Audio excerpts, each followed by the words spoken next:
Kamusta sa lahat? Ako si Dr. Miguel Santos at ngayon ay susuriin natin ang paksang paano makakaapekto ang iyong posisyon sa pagtulog sa kalusugan ng iyong utak at pangkalahatang kapakanan. Alam mo ba na ang paraan ng iyong pagtulog ngayong gabi ay maaaring magpasya kung gigising kang sariwa o hindi na magigising pa?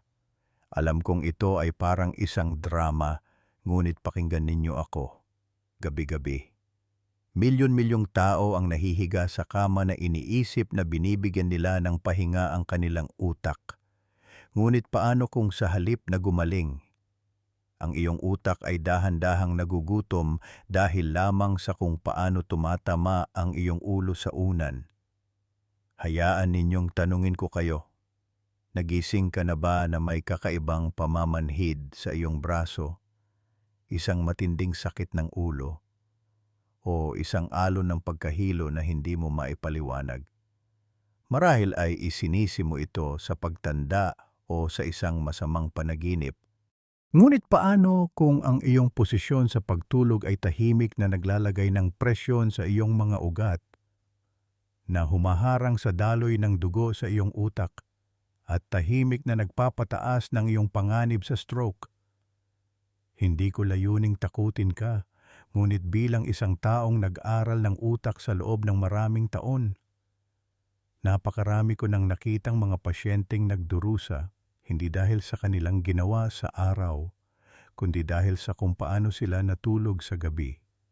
Sa video na ito, tatalakayin natin ang mga pinakapanganib na posisyon sa pagtulog, mga gawi na maaring meron ka na sa loob ng mga dekada nang hindi mo nalalaman na maaring nakakasama sa iyo. Ngunit hindi tayo titigil doon. Malalaman mo rin kung paano mapoprotektahan ng maliliit na pagbabago sa paraan ng iyong pagtulog ang iyong utak, iyong puso, at iyong hinaharap. Kaya, kung ikaw o ang isang taong mahal mo ay higit sa 60, ang video na ito ay maaring maging isang panggising na magbabago ng lahat.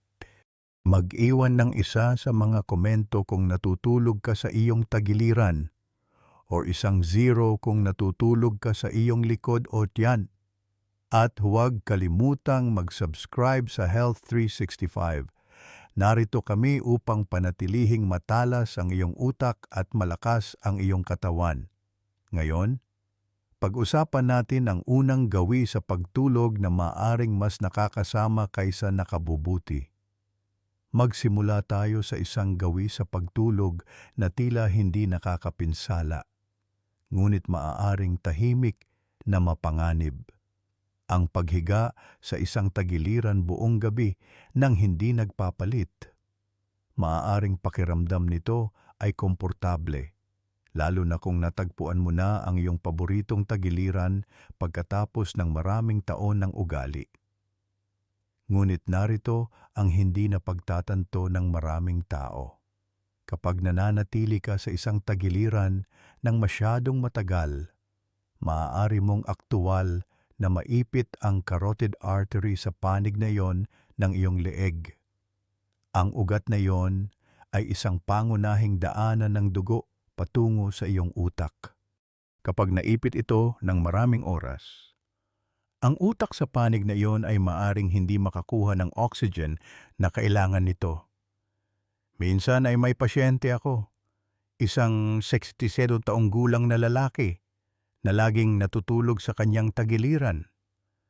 Halos tuwing umaga siyang nagigising na may pangingilig sa kanyang braso at manhid ang kalahati ng kanyang mukha. Akala niya ay mahinang sirkulasyon lamang ito, ngunit nang iskan namin ang kanyang leeg, natagpuan namin ang plaque buildup sa carotid artery na iyon. Sapat na kapag natutulugan niya ito buong gabi. Bumababa ng malaki ang daloy ng dugo. Siya ay nasa malubhang panganib para sa isang stroke. Lahat dahil sa isang posisyon na akala niya ay ligtas. Kahit na wala kang mga bara sa ugat, Ang sobrang tagal na paghiga sa isang tagiliran ay maaari pa ring makaapekto sa iyong mga nerbiyos at sirkulasyon. Maaari mong mapansin na mas madaling makatulog ang iyong braso o mas sumasakit ang iyong balakang sa isang panig. Iyon ay mga babala. Kaya ano ang maaari mong gawin? Subukang magpalit-palit ng tagiliran sa gabi o maglagay ng isang sumusuportang unan sa iyong likuran upang mas malamang na hindi ka manatili sa isang tagiliran. Kung natutulog ka kasama ang isang kapareha, sabihin sa kanila na bigyan ka ng isang banayad na siko kung masyado ka ng matagal sa isang posisyon. Ngayon, lumipat tayo sa isa pang karaniwang gawi. Isa na kasing simpleng taas ng iyong unan, ngunit maaaring maging sanhi ng pagkahilo mo sa umaga. Maaaring gustong-gusto mo ang malambot at mataas na unan na yumayakap sa iyong ulo ng tama, ngunit kung ito ay masyadong mataas, maaari nitong ibaluktot ang iyong leeg sa paraan na naghihigpit sa daloy ng dugo sa iyong utak. Sa particular, maaari nitong maipit ang mga vertebral artery na dumadaan sa iyong gulugod at nagpapakain sa iyong brainstem. Isipin mo ito. Ang iyong ulo ay nakatungo ng 7 o 8 oras na diretsyo na parang nakatitig ka sa iyong telepono buong gabi. Yan ang ginagawa ng pagtulog na may mataas na unan sa iyong leeg. Ang resulta, maaari kang magising na nahihilo, gaan ang ulo, o parang nasa ulap ang iyong utak. Isa sa aking mga pasyente, isang 72 taong gulang na babae na gustong-gusto ang kanyang makapal na memory foam na unan, ay patuloy na nagigising na may umiikot na pakiramdam. Akala niya ay vertigo ito. Ngunit nang ayusin namin ang kanyang unan sa isang mas mababa, mas neutral na taas, sapat lamang upang mapanatiling nakahanay ang kanyang ulo sa kanyang gulugod, halos nawala ang mga umagang iyon ng pagkahilo. At mas mapanganib ito kung meron kang pagsisikip sa iyong mga ugat sa leeg o mga issue sa cervical spine na nagiging mas karaniwan sa pagtanda. Ang sobrang pagkatagilid mula sa unan ay nagdudulot ng stress sa mga sensitibong istruktura. Ito ay tulad ng pagpilipit sa isang garden hose. Dumadaloy pa rin ang tubig, ngunit bahagya na lamang. Ano ang maaari mong gawin? Maghangad ng isang unan na sumusuporta sa natural na kurba ng iyong leeg nang hindi itinutulak ang iyong baba patungo sa iyong dibdib. Ang isang magandang tuntunin ay humiga sa iyong likod at suriin kung ang iyong ilong ay nakahanay sa iyong sternum. Kung ang iyong baba ay masyadong bumababa, malamang na masyadong mataas ang iyong unan. Sige, ngayong napag-usapan na natin ang taas ng unan, lumipat tayo sa isang posisyon ng pagtulog. Maraming tao ang hindi man lang napagtatanto na maaaring limitahan nito kung gaano karaming oxygen ang nakakarating sa iyong utak habang natutulog. Nakabaluktot ka sa isang masikip na maliit na bola. Ang mga tuhod ay nakatupi sa iyong dibdib. Ang ulo ay nakayuko. Ito ay pakiramdam na ligtas. Marahil ay nakakaginhawa pa nga. Iyan ang posisyon ng fetal. At habang maaaring ipaalala nito sa iyo ang pagiging komportable sa sinapupunan, maaari nitong aktuwal na limitahan kung gaano kahusay nakakakuha ng dugo at oxygen ang iyong katawan at lalo na ang iyong utak sa panahon ng pagtulog. Kapag tinupi mo ang iyong sarili na ganyan, pinipiga mo ang iyong dibdib at binabawasan ng espasyo para sa iyong mga baga na lumawak. Nangangahulugan iyon ng mas kaunting oxygen na pumapasok sa iyong daluyan ng dugo at sa huli ay mas kaunti ang nakakarating sa iyong utak. At kung ang iyong unan ay masyadong mataas din na lalong nagpapayuko sa iyong leeg, ito ay isang dobleng dagok sa sirkulasyon. Isang babae na aking nakatrabaho, 71 taong gulang, ay laging natutulog na mahigpit na nakabaluktot sa kanyang tagiliran. Tuwing umaga ay nagigising siya na may manhid na mga daliri at pagkahilo. Sinubukan namin ang lahat, dieta, hydration. Ngunit walang gumana hanggang sa binago niya ang kanyang posisyon sa pagtulog. Nagsimula siyang matulog na may mas patag na unan at naglagay ng maliit na unan sa pagitan ng kanyang mga tuhod upang matulungan siyang manatiling bahagyang mas tuwid. Sa loob ng 1 linggo, huminto ang pamamanhid. Ang pagtulog na nakabaluktot ay maaari ring maghigpit sa iyong mga nerbiyos, na humahantong sa pakiramdam ng pins and needles sa iyong mga kamay o paa. Kung nagising ka na pakiramdam mo ay hindi sa iyo ang iyong braso, ito ang maaaring dahilan. Upang makatulong, subukang humiga sa iyong tagiliran na may banayad na pagbaluktot sa iyong mga tuhod sa halip na maging isang masikip na bola. Suportahan ang iyong likod ng isang unan at panatilihing nakahanay ang iyong ulo sa iyong gulugod. Hindi ito kailangang maging parang postura ng militar. Sapat lamang na bukas upang magawa ng iyong mga baga at mga daluyan ng dugo ang kanilang mga trabaho. Susunod, pag-usapan natin ang isang nakakagulat na pagkakamali na ginagawa ng maraming tao kahit na natutulog sila sa kanilang likod at kung paano ito tahimik na nagtitrigger ng pananakit ng ulo at mga pagkagambala sa pagtulog. Ang pagtulog sa iyong likod ay madalas na pinupuri bilang ang pinakamalusog na posisyon. At sa maraming paraan, ito nga, ngunit may malaking catch. Kung ang iyong leeg ay hindi maayos na sinusuportahan, ang magandang posisyon na ito ay maaring maging isang masamang posisyon ng mabilis. Kapag ang iyong unan ay hindi yumayakap sa natural na kurba ng iyong leeg, ang iyong ulo ay maaaring tumagilid pa atras o dumulas patagilid na naglalagay ng banayad ngunit tuloy-tuloy na stress sa mga daluyan ng dugo sa base ng iyong bungo. Ang mga maliliit na daluyan na ito ay napakahalaga. Tinutulungan nilang i-regulate ang daloy ng dugo sa mga bahagi ng iyong utak na namamahala sa balanse, pagtulog at koordinasyon. Kung sila ay napipilitan o naiipit sa gabi, maaari itong humantong sa pananakit ng ulo, pagkahilo o kahit na mga pagkagambala sa pagtulog. Nagkaroon ako ng mga pasyente na akala nila ay may insomnia sila.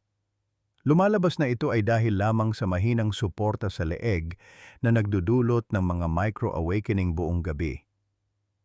Isang lalaki sa kanyang unang bahagi ng 70s ay may ugali na matulog sa kanyang likod ng walang tunay na suporta sa leeg. Ang kanyang unan ay patag at ang kanyang ulo ay nakalaylay pa atras. Gigising siyang pagod na may masikip na pakiramdam sa base ng kanyang bungo. Pinalitan namin ang kanyang unan ng isa na idinisenyo para sa suporta sa cervical. Sapat lamang upang mapanatiling nakahanay ang kanyang ulo at leeg. Sa loob ng ilang araw, nagsimulang humupa ang kanyang pananakit ng ulo at bumuti ang kanyang pagtulog. Kung ikaw ay isang backsleeper, maglaan ng isang sandali upang madama kung paano nakapatong ang iyong ulo sa iyong unan. Maghanap ng isang contoured na unan na umaangkop sa kurba ng iyong leeg, na pinapanatiling nakahanay ang iyong ulo sa iyong gulugod. Ang simpleng pagbabagong ito ay maaaring gumawa ng lahat ng pagkakaiba, lalo na kung nagkaroon ka ng mga issue sa daloy ng dugo o mga minor stroke sa nakaraan. Ngayon, tuklasin natin ang isang posisyon na partikular na mapanganib, hindi lamang para sa iyong utak, kundi para na rin sa iyong puso at baga. Isang posisyon sa pagtulog na pinipili ng maraming tao para sa kaginhawahan, lalo na kapag nakikipag-ugnayan sa sakit sa likod. Ngunit ito ay talagang isa sa pinakamasama para sa iyong utak. Ang pagtulog sa iyong tiyan, maaaring pakiramdam mo ay nababawasan ang presyon sa iyong likod, ngunit mataas ang halaga lalo na para sa iyong leeg, puso at baga. kapag natutulog ka sa iyong tiyan. Ang iyong ulo ay kailangang pumihit sa isang panig at nananatili ito sa ganoong paraan ng maraming oras. Ang patuloy na pagpihit na ito ay maaring maipit ang carotid artery, ang pangunahing daluyan ng dugo na nagdadala ng dugong mayaman sa oxygen sa iyong utak. Nagkaroon ako ng isang pasyente sa kanyang kalagitnaan ng 60s na laging natutulog sa kanyang tiyan. Iniisip na nakakatulong ito sa kanyang paghilik. Sa paglipas ng panahon, nagsimula siyang makaranas ng paninikip ng dibdib sa umaga at brain fog. Pagkatapos ng isang detalyadong pagsusuri, natuklasan namin na ang kanyang gawi sa pagtulog sa tiyan ay nagpapahirap sa kanyang leeg at paghinga. Mataas ang kanyang presyo ng dugo at mas mababa ang daloy ng oxygen sa utak kaysa sa nararapat sa panahon ng pagtulog. Ang posisyon na ito ay naglalagay din ng presyon sa iyong dibdib na ginagawang mas mahirap para sa iyong mga baga na ganap na lumawak. Mas kaunting oxygen sa iyong daluyan ng dugo ay nangangahulugang mas kaunting oxygen ang nakakarating sa iyong utak. Kung meron ka ng mataas na presyo ng dugo o tumigas na mga ugat, ang kakulangan ng oxygen na ito ay maaring maging particular na mapanganib na nagpapataas ng iyong panganib sa stroke ng malaki. Kung talagang kailangan mong matulog sa iyong tiyan, subukang maglagay ng manipis na unan sa ilalim ng iyong balakang at huwag gumamit ng unan o isang napakapatag na unan sa ilalim ng iyong ulo. Mas mabuti pa, sanayin ang iyong sarili na matulog sa iyong tagiliran o likod. Maaaring tumagal ito ng oras, ngunit magpapasalamat ang iyong utak at puso. Susunod, alamin natin ang isang kakaibang gawi na maaaring mukhang hindi nakakapinsala kahit na komportable, ngunit maaaring gawing isang tahimik na bitag para sa iyong utak sa magdamag. Narito ang isang gawi na pakiramdam ay komportable sa isang malamig na gabi, ngunit maaaring tahimik na naglalagay sa iyong utak sa panganib. Ang pagtulog na ang iyong ulo ay ganap na nasa ilalim ng kumot. Ito ay tunog na hindi nakakapinsala, kahit na nakakaginhawa. Ngunit kapag hinihila mo ang kumot sa iyong ulo, kinukulong mo ang inilabas na carbon dioxide at nililimitahan ang pagpasok ng sariwang oxygen na lumilikha ng isang mini greenhouse ng lipas na hangin.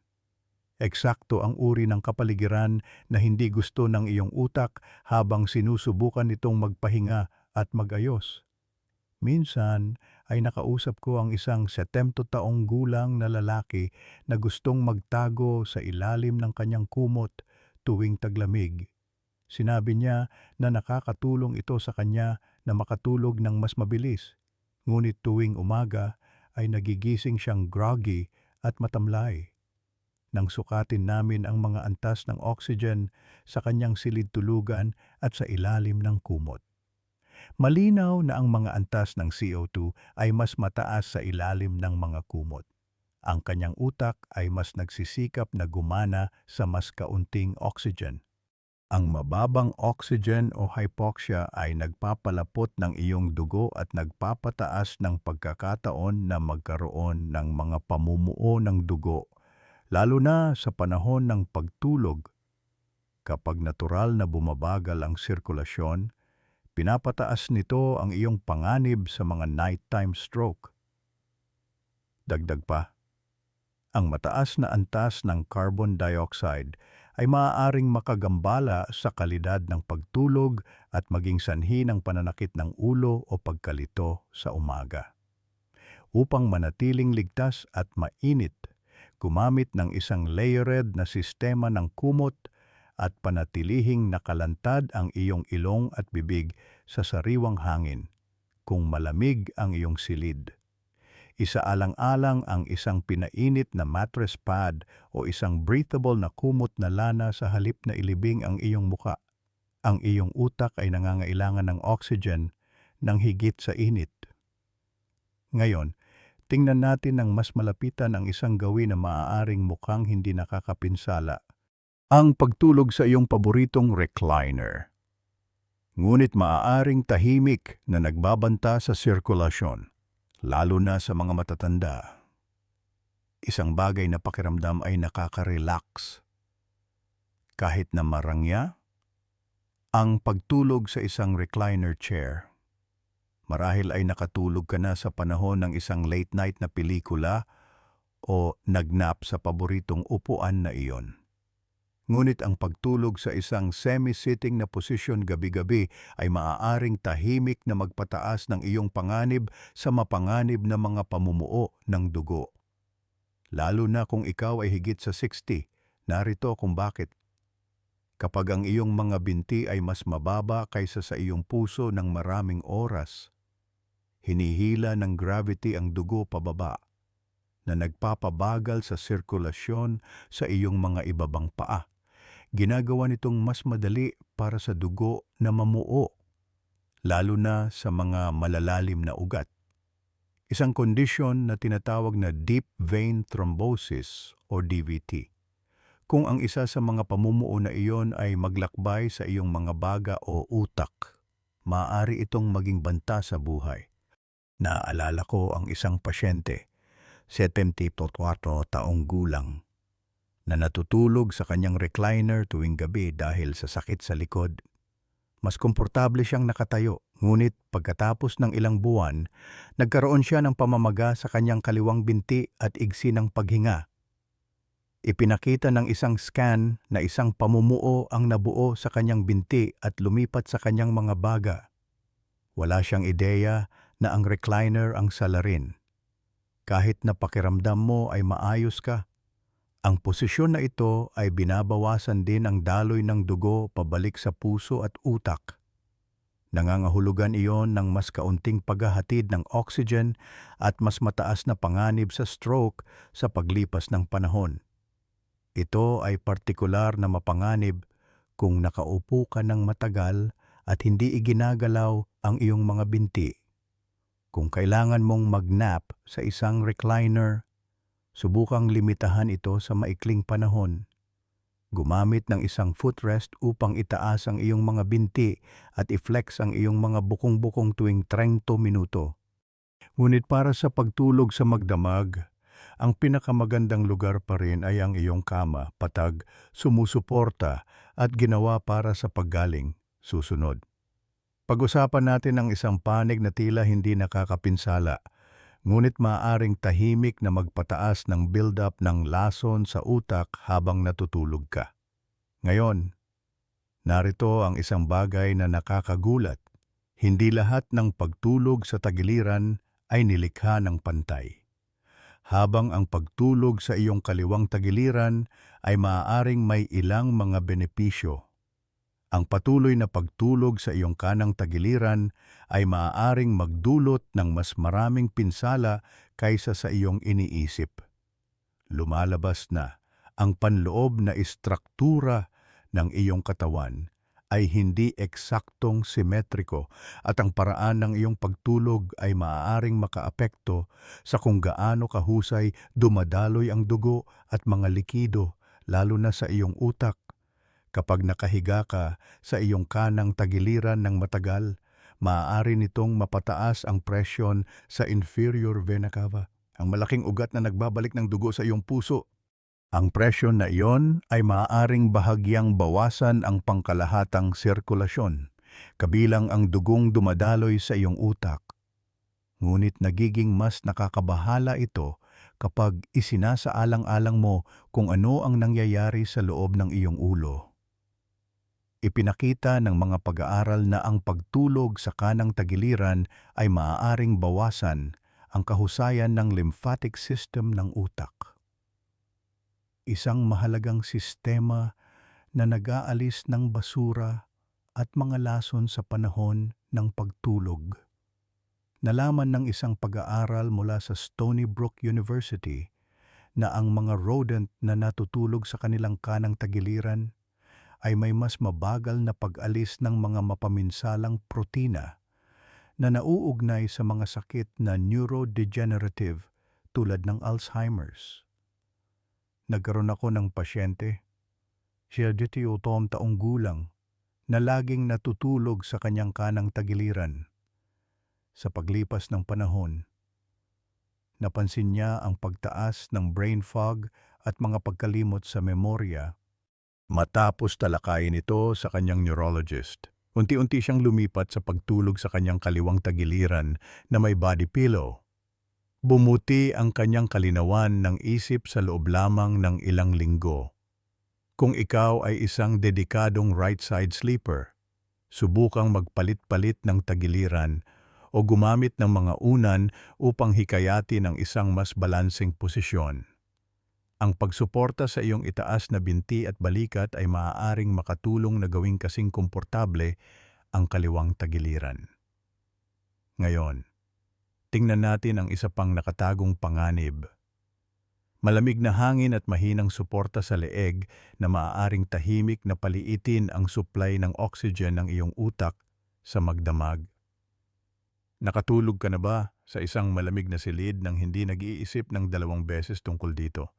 Maraming mga tao ang mas gusto matulog sa mas malamig na temperatura. Totoo na ang isang bahagyang malamig na kapaligiran ay maaaring magsulong ng mas mahusay na pahinga. Ngunit kapag ang iyong leeg ay hindi maayos na sinusuportahan at ang silid ay masyadong malamig, maaari kang maging handa para sa isang gabi ng mahinang sirkulasyon at mas mataas pa na panganib sa stroke. Narito ang agham sa likod nito. Ang malamig na temperatura ay nagiging sanhi ng pag-constrict ng iyong mga daluyan ng dugo. Isang natural na tugon upang mapanatili ang init ng katawan. Ngunit kapag nangyari ang vasoconstriction na ito sa paligid ng iyong leeg at ulo, maaari nitong limitahan kung gaano karaming dugong mayaman sa oxygen ang nakakarating sa iyong utak kung ang iyong leeg ay hindi rin sinusuportahan. Ang mga daluyan na iyon ay maaaring bahagyang mapilipit o mabatak sa mga paraan na nagpapalala sa mga bagay.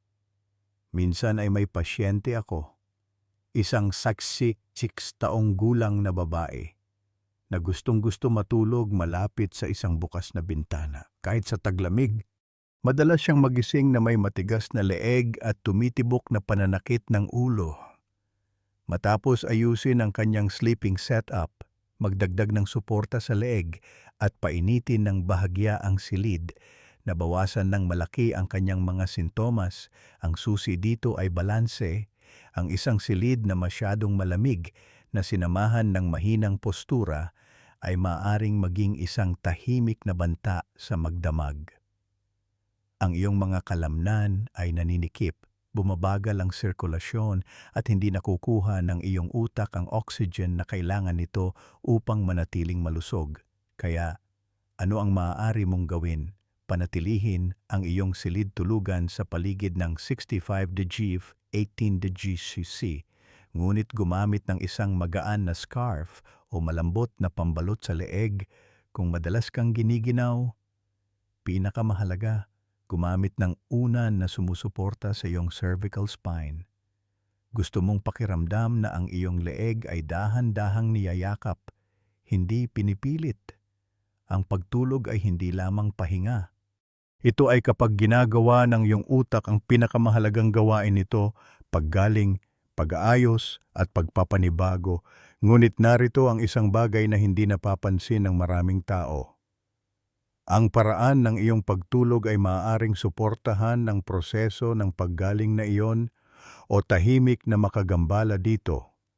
Ang posisyon ng iyong ulo, ang anggulo ng iyong leeg, kahit na ang tagiliran kung saan ka natutulog, lahat sila ay mas mahalaga kaysa sa iyong iniisip.